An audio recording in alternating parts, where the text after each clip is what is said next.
Hello, and welcome to What is Innovation, the podcast that explores the reality of a word that is in danger of losing its meaning altogether. This podcast is produced by OUTLAST Consulting, LLC, a boutique consultancy that helps companies use innovation principles to solve their toughest business problems. I'm your host, Jared Simmons, and I'm so excited to have Karl Preissner on the show today. Karl is the director for Procter Gamble's Equality and Inclusion practice, where he focuses on gender partnerships, learning and development programs, and connecting with P&G and E&I efforts in the Cincinnati area. Prior to working in E&I, Karl spent 18 years in R&D working on a variety of P&G businesses, including new business creation efforts for our family care and beauty care businesses. Karl has expertise in innovation strategies, entrepreneurship, and leadership development. Beyond P&G, Karl is an active member in the community. In 2005, he helped start up LilyPad USA, a nonprofit that established free Wi-Fi hotspots in public venues throughout the region. He is currently on the board for the Women's Fund of the Greater Cincinnati Foundation, the Ohio Riverway, and in 2007, he was selected as a member of the Cincinnati Business Courier 40 Under 40. He is married to Erin Heydrich and lives in Cincinnati, Ohio. Karl, welcome, my friend. Hey, Jared. Thanks for having me. It's good to see you. Good to see you as well. I'd love to kick things off with the question that's the title of the podcast. What is innovation? Yeah. It's curious when you put this in here. I was thinking, boy, I'm really interested to see what other answers you get. My answer is pretty simple. I think it's really about solving important and unmet challenges, right? It's a new solution. It can be in any type of field. Most importantly, though, it's not just a great idea, right? It is a new solution that can be implemented to improve things. So the distinction between an idea and an innovation for me is really about uh, execution and about the actual delivery of that. Innovation uh, moves things forward. Ideas may or may not. So I really think it's that. It's a solving a new problem or solving a problem in a new way and actually bringing it to market, so to speak, both components. If you've got both, you've got an innovation. New idea brought to market. I like that. Yeah, That's a key sort of distinction, and I don't think people always assume that innovation has to be something that goes to market, and so that's very helpful. well, and maybe one other thing I would just add in there is, an innovation is that it really, with that definition, there's innovations in all types of fields. There's technology in all types of fields. And oftentimes when Mhm. personally, it's a little confusing for me in my definition when folks say, "Well, I'm working on tech." I'm like, well, when I think of innovation and technology, it could be in communication, right? It could be in the way you and I relate. It could be in the way we build a team. Sure. It's less about the medium. It's really more about there's a problem, come up with a solution, found a way to implement it that works over time. That's an innovation. Mm, love it. So the market could be anything. It doesn't have to be a economic market. Hmm. It could be any environment. Correct. That's great. So tell me, what isn't innovation? Yeah, I think I alluded a little bit to it there, but most often where it gets confused with is great ideas, right? Oh wow, someone came up with an idea for how we could, let's say, put astronauts in space, right? I've got a great idea called a space elevator. At this point, a space elevator is not innovation. We have no idea how to do it. It's just a great idea. And that's a distinction between innovations and ideas. Ideas are incomplete. They're half baked and as such, they don't improve our lives. Innovations fundamentally improve our lives. Related to that, though, is I mentioned it's not limited to computers and websites, but it's also my definition has a bit of qualitative nature to it. It's Mm, innovation improves our lives. It's good. It's good for me. It's good for my team. It's good for the greater good. So, what is not an innovation? Some examples that don't do that. I look at things like flash trading, where some of these traders had figured out if they got their computers to run fast enough, they could slip into markets in between when a trade was placed and when it was closed, and buy and sell real quick and just raise the price up. You know, that's not an innovation, right? That's just a transfer. And there was a hedge fund that had bought a particular drug. They didn't really change the drug, but they bought the drug, raised the price, and just made some profit off of it.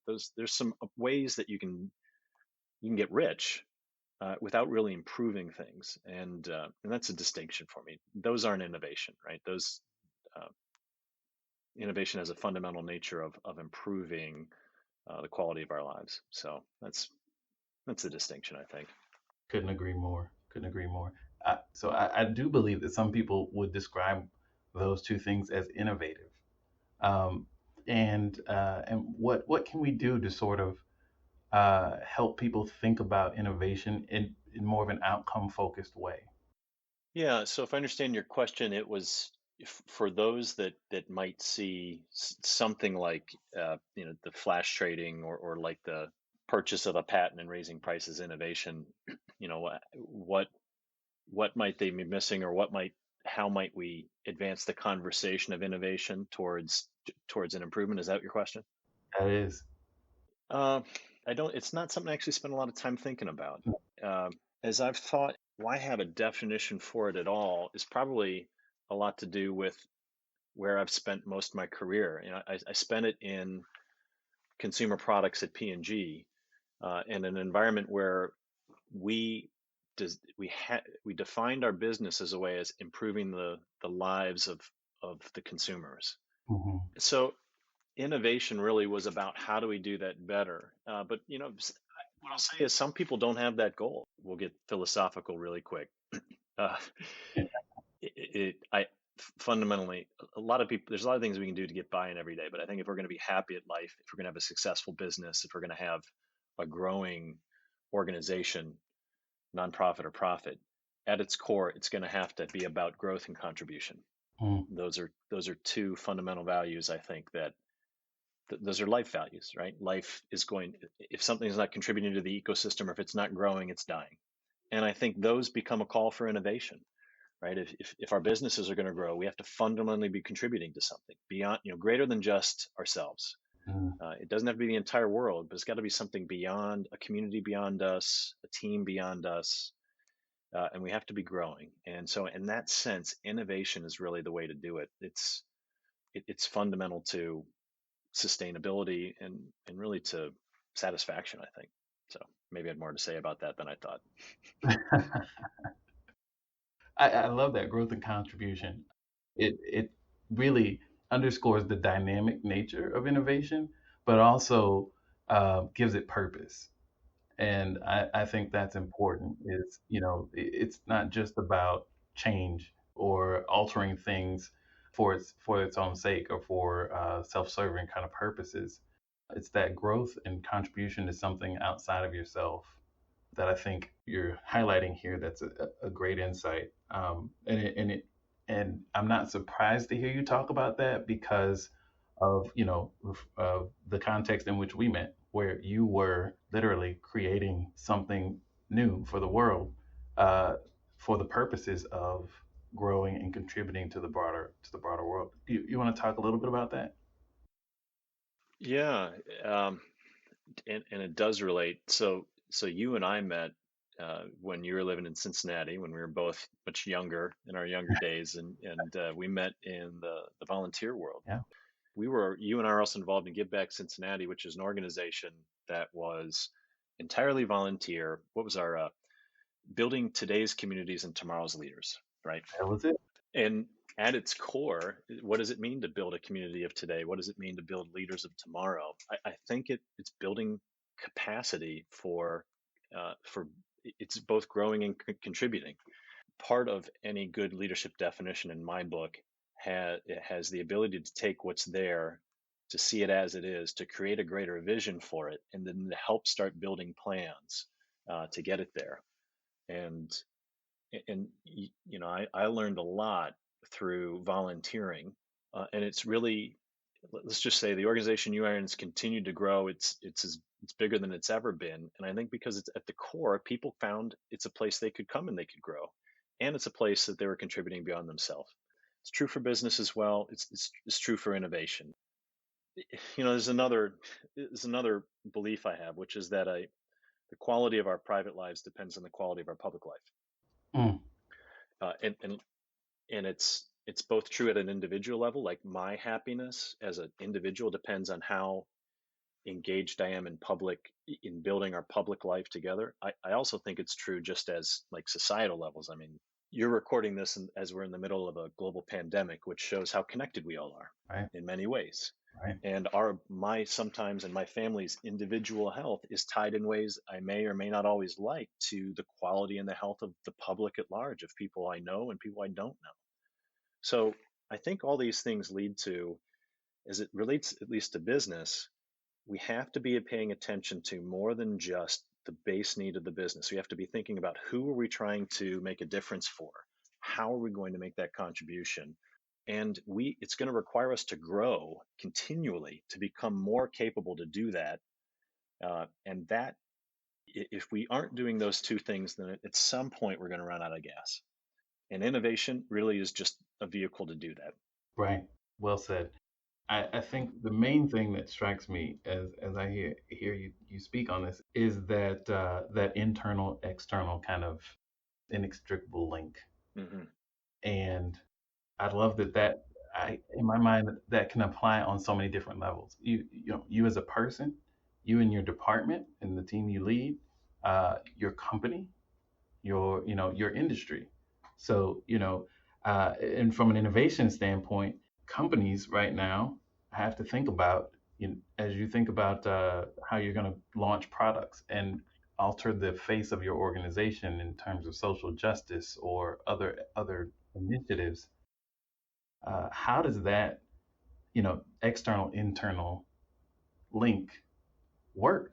Can you can't show one face to the world and another face internally without becoming bewildered as to which is which.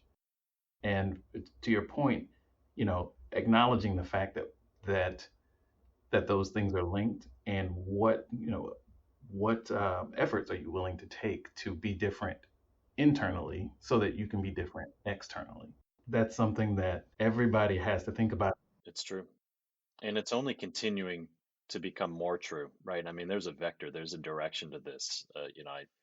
Having spent 18 years in P&G and now the last four leading some of our global equality inclusion efforts, I've got an interesting lens. And what I can tell you is that the importance of having a relationship, an intentional relationship with the world around you as a company that shows up in more than just what's on the store shelf and the price tag that's attached to your product, is it matters. It matters as to how people are evaluating you. It matters as to who will eventually join your company, maybe as an employee.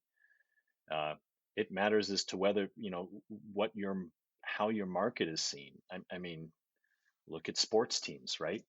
The interest of whether those different sports leagues are expanding or not. It's maybe one of the leading examples of how there's this collision of the internal and the external, the social and the business, in ways that I don't think were as true in the past. But I don't. But we're not going back. We're only becoming more connected. So yeah, it's true. It's very important, Right, and it's one of the many paradoxes, right? Along with, do I focus on the short term or the long term? Well, both, right? right. Am I an individual? Am I part of a group? Well, both. And these leadership is really being aware, being able to hold both ends of all these paradoxes, and then charting a path for what's needed right now. Yeah, that's the work, right? And I think what's cool about this, and for us to be having this conversation, years after we met, is you and I have seen innovation in the volunteer space. Hmm. We've seen innovation in the workplace. You and I both worked in innovation areas within P&G. We've also seen innovation in the DEI space, as that you've now moved into that from a corporate standpoint, and my firm is exploring ways to be more helpful in that space as well. And they sound like disparate things, but the through line is maintaining a sense of who you are and what problem you're trying to solve for the world, and being authentic about it. And The things you're highlighting about innovation. You and I know a lot about innovation work processes. We know a lot about stage gates and all those things, but that's not what we're talking about here, because that, to me, is how you manage innovation, but it is not innovation itself. Yeah, right. I'm just thinking of Give Back Cincinnati and innovation. And it started as it's a nonprofit that started, the story goes way back. It was a group of four individuals who painted a school. They got their friends together and said, let's just make this happen. And if you look at now, it's an organization with thousands of people who are not just painting schools, but they are having community Thanksgivings, and they're having, they're painting, 50 homes in a day. And the Hmm. journey between there and here was a lot of different experiments. It was a lot of different tests. It was like, well, let's just try this, right? Let's put an event in the calendar and see if anyone shows up. And there were a lot of failures in there. There were some things that were successful for a while and then got sunsetted, right? LilyPad was a project I worked on that was like that. You mentioned it, right? It was useful for a while and then sunsetted. That was the innovation process, and it continues. And it's one you and I also experienced in P&G. But it's when you were saying, it's knowing who you are as an identity. I think part of as a business, having an identity of we're going to continue to grow, we're going to continue to innovate consistently, which doesn't mean we're going to have a straight line. It just means we're always going to be working on it. Is needs to be part of any Sure, sure. sustainable vision for a business. And I wonder about outcomes. I always think about outcomes as it relates to innovation, because that I think uh, is tough. Yeah, I think it's tough for people to wrap their heads around when you're talking about innovation. How are outcomes related to that? So when you say outcomes, you mean you wonder about how to help individuals arrive at what is a clear outcome for this investment, for this time or commitment we're making to it. I think that for sure, that's always a challenge. And I was also just reflecting on uh, your description of Give Back Cincinnati, and Hmm. the successes are successes. The failures are are part of the innovation process as well. Hmm. And there's an art to all of that. And so when you talk about outcomes, I think it feels like people don't necessarily have an appreciation for the difference between a positive outcome and productive innovation process. Does that make sense? Yeah, I am probably no different than many people, really bad at learning a lesson that the hard way, Yeah. right? I, I I say I like surprises, but really what I only mean is I like the surprises that I like. I don't like the surprises that uh, that were like, ooh, that didn't go out so well. Right. And part of the work is drawing a line from, okay, should I say failure or not, or was that just an experiment, right? And it's a meaningful difference. Mhm. So I think failure becomes, well, the business went out of business. Right. Right. But between then and there, there's a lot of experiments with a lot of lessons. Mm. Um, I think the distinction for me personally, and then also in my professional world, has really been about stating that up front. So in E&I, in my work now, the innovation is a little different. Maybe we're going to have a conversation on how do we engage men in gender equality, or insiders. Let's engage people. Let's engage white, some of our white employees in conversations of race in new ways. We'll state up front. I'll state up front. We're going to learn some things. Mhm. And so we will set up front. Here's what we're going to try. Here's the questions we have. And we're going to be open to finding something new. And if I find if I state that up front, and then personally also too, just to state up front, it at least cues me when something comes back that, oh man, that fell flat, that was embarrassing, or that no one showed up. I don't lose perspective. Mm. So when you hear outcomes, I think a lot of what the outcome is gets defined before the experiment. Mm, And so it's important to think ahead of time. What are we going to do? that makes sense. That makes sense. And that way the kind of learning experiments along the way don't define the success or failure ultimately of the the project. Yeah, and as long as you with any event, as long as I tried my best and I learned something, um, I can consider a success. It's a next step. Or, or sometimes I get down to at least I tried my best. I've been there. I've been there. But yeah, That's all you. Yeah, you're looking for that silver lining, and then right. get all the way down to at least I tried my best. Or maybe I didn't try my best, but I learned something really valuable. The point is to keep moving forward, and Mhm. that's the work of leadership is really sense making. It's really helping to control what we focus on, what meaning we give it, and what we do about it. Right, right. Uh, Tell me a bit about some experiences or fun products you've got to work on. You know, when we talk about innovation, are there some fun things you've worked on or are currently working on? Yeah, yeah. Some of the cool things I get to work on now are in the equality inclusion space. There are these interesting social questions about how do we build collaboration? How do we build partnership? When we talk about inclusion, very simple definition for inclusion is that each of us feel like we belong Mm-hmm. and we can be unique.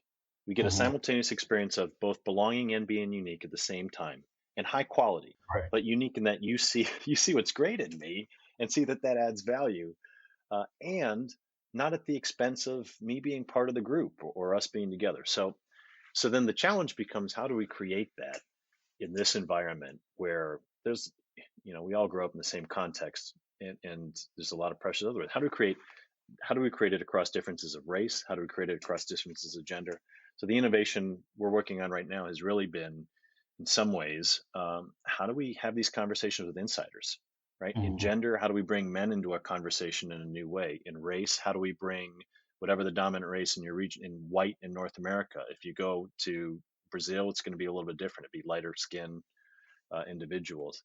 How do we find folks and reposition the chairs in a sense and see if we can find some new ways to have this conversation that we see the goal being we don't all move through this life in the same way. You and I have had very different experiences. I'm sure we could have a whole conversation on that. Right. We both have opportunities to create a better environment together. And if we can get to that space, um, then we can create an inclusive environment. So the innovation is really let's talk with insiders and bring them into a conversation in a way that in the past maybe we just said, well, let's have a workshop for women about how to navigate a man's world. Mm-hmm. That's the E&I space. Insiders. Yeah. Tell me more about that. Yeah. So the term, so insiders and outsiders is the model. Sometimes it might be called a dominant cultural group, being the Okay. insider group. They're the ones that set the norm. Right. Right. They're the ones that, whether it's consciously or unconsciously, really get to um, define what is considered success and failure, what's considered normal, abnormal, things like that. It's not necessarily the numerical majority, although that can be, but so apartheid South Africa, the dominant group was actually a minority of that country. It was uh, yet they still set. So that's what I mean by insider, and we're all part of them, right? And the challenge of being an insider is it's the walls of that are usually invisible to us. It just feels normal and natural. Um, it doesn't for outsiders, and so that's what I mean is trying to have conversations with the insiders to start seeing what's invisible. To become the fish in water that actually can see the water, Mm-hmm. and then to use that for good, right? There's a couple phrases we talk about. One is it's not my fault and I am responsible. Mm-hmm. So it's a paradox. Yeah. It's and it does truly represent often the insider experience. Most people weren't born asking to have the advantages that come from, pick your group, from being male in a male dominated company, right? I didn't ask to be born male. It's not my fault. I am responsible. Hmm. And so that's having those conversations and navigating these paradoxes. But so that was innovation in a social space, right? How do we innovate on teams? How do we take leadership and team building, which we've been working on for decades, and we know these things. You and I worked it together in LeapHead, and now continue to evolve that, right? Right. Take it to a space that's really even more conscious of bias, of privilege, of insider outsider groups, and to equip, and in my case, the innovation equip insiders as well as outsiders, where in the past we just explored in the outsider experience, equip them both to navigate, to take ownership for it, and that then creates a better environment. Got it. So one other thing to add on that, VR is kind of interesting in this space. Mm. So there actually can be some interesting technical solutions.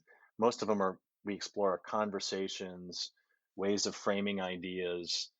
Those are the innovations we'll deal with. But one of the things we're working on now, which is I'm hopeful for, has been, let's put on some Oculus Rift goggles, right? Right. And we're going to drop you into literally into the shoes of someone else, and it could be interesting because one of the dynamics which can show up in between insider and outsider groups might be who literally gets space, physical space. Right. So I put on glasses. I got to stand in the shoes of in the particular scenario we were working on, I was a project team member who was female and was finding her physical space kind of, um, I got to feel the other individual who was male kind of like just step in front when we were presenting or something like that, and you can get sort of the basically a walk in someone else's shoes. Yeah. Yeah. And so we're exploring how can we create these scenarios in ways that explore the water we swim in, make these things more visible, and I'm optimistic for what that can do to really create empathy. That is fascinating. VR as a vehicle for empathy. Yeah. That is that's innovation. That's moving us forward. That's growth. It's contribution. Coincidentally, it's technology, Yeah. but it fits everything you've described. And by the way, empathy, we could have a whole other conversation on that, but empathy is, let's just say, empathy is one of the prerequisites for innovation. If you're going, so with my definition of innovation, as I shared earlier about creating a better world for yourself, for your team, for your organization, in order to do that, if we're going to design it with any consistency, we have to have a target Right. that's true. Right. And for that, you got to understand what will feel like success, what will create success for the person you're designing against. And you got to understand their world from their perspective, not from mine. What drives them? What repels them? And so empathy is really, it's essential to design, to good design. It's essential to good team, and because of that, it's really at the heart of, it's at the start of strong innovation.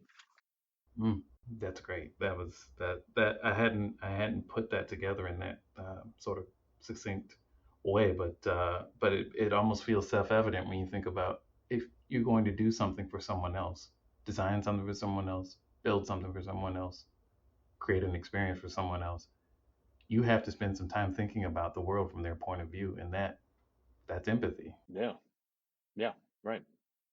I'm sure we've all tried the opposite, which is, well, let me just design what I like and see if you'll Yeah, buy it. exactly. You might get lucky, but that's a luck approach. That's a roll of the Yeah, dice. that's right. That's exactly right. So, so any advice? It's been a great conversation. I always like to wrap up with an opportunity for you to offer any advice to current and future innovators of the world. Anything you want to offer. Yeah. I think there's two fundamental things I'd lead with. One would be really to become a team player.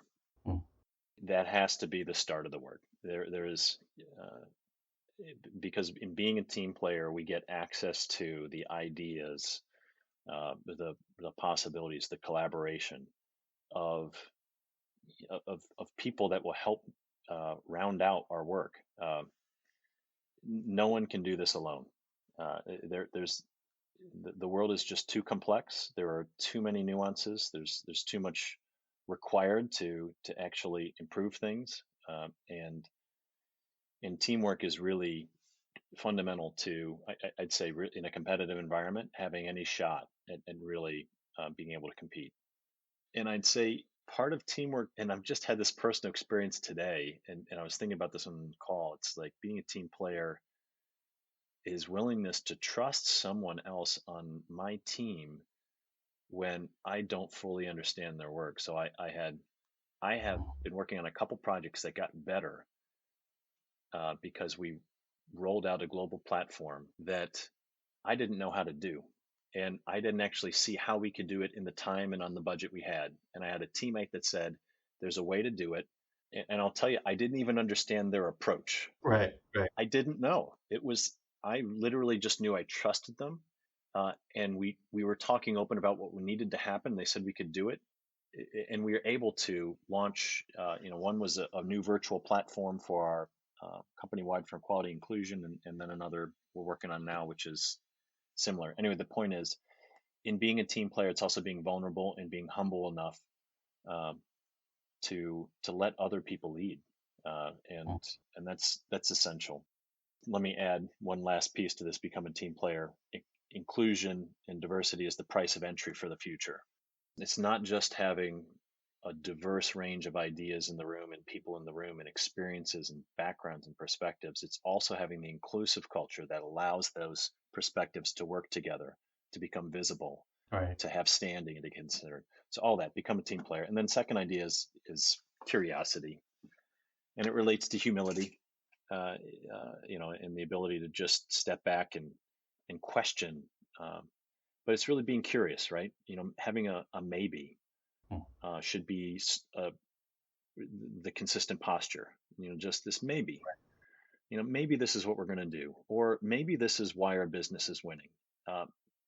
Never being too sure that we have the final answer. Always being willing to consider even some fundamental things, because we're both engineers. That they had the notion that they're all models are wrong. Some are useful. Useful. That's it. Yeah. Yeah, and I think that needs to be part of an innovation mindset, which is, even if I have success now, it doesn't mean it's the only version of success. Right. Right. And we got to keep looking at it. So Right. so those two things: become a team player, and bring a range of people, ideas, perspectives different than your own, and then be curious and open to learning new things. Fantastic stuff, Karl. Thank you. Yeah. I really appreciate you making the time, and I've enjoyed the conversation, as I do all of our conversations. Thanks for your continued friendship over the years. It goes both ways. Look forward to talking again soon. Thanks. It's great to talk to you, Jared. Thank you. Take care.